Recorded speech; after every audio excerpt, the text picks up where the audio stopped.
देखिए, यूपीएससी का एग्जाम अगर आपको क्वालिफाई करना है तो आप बहाना बनाना बिल्कुल छोड़ दो। किसी भी प्रकार का एक्सक्यूज आपको बिल्कुल साइड कर देना चाहिए, क्योंकि होता क्या है कि यूपीएससी का कैंडिडेट वीडियो देखकर, रील्स देखकर, आईएएस आईपीएस की लाइफ स्टाइल को देखकर यूपीएससी जैसे एग्जाम को क्रैक करने का मन तो बना लेता है, लेकिन इस एग्जाम की जो रिक्वायरमेंट्स हैं उनको फुलफिल करना उसके लिए बड़ा मुश्किल हो जाता है, क्योंकि वो उसके लायक नहीं था और उसने अपने आप को बनाने की कोशिश भी नहीं की। अक्सर कैंडिडेट दूसरों को देखकर, दूसरों के कहने पर यूपीएससी जैसी जर्नी में कदम रख देते हैं। 1 साल, 2 साल, 3 साल कोचिंग में बर्बाद कर देते हैं। उसके बाद 1, 2, 3, 4 अटेम्प्ट देते हैं, नहीं होता है। लाइफ के 10 ईयर कहां चले जाते पता ही नहीं चलता।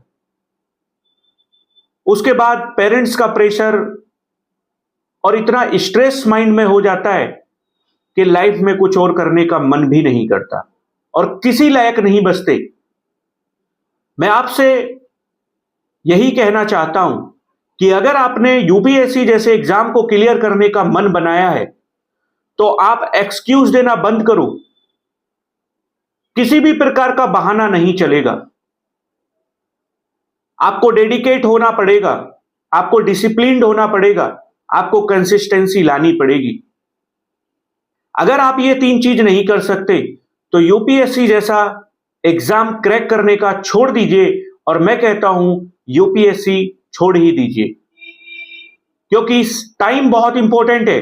लाइफ में पैसा आप कमा सकते हो, लेकिन टाइम नहीं आ सकता लौट कर। इसीलिए डेडिकेशन के साथ मेहनत करिए। मैं ऐसे कितने कैंडिडेट्स को जानता हूं, मेंटरशिप में हमारे एडमिशन ले लेते हैं, लेने के बाद में उनको जब कंप्लीट शेड्यूल दिया जाता है तो शेड्यूल के अकॉर्डिंग वो चलना चाहते ही नहीं। यूपीएससी एग्जाम क्वालिफाई करना चाहते हैं, लेकिन शेड्यूल जो है उसको फुलफिल नहीं करते।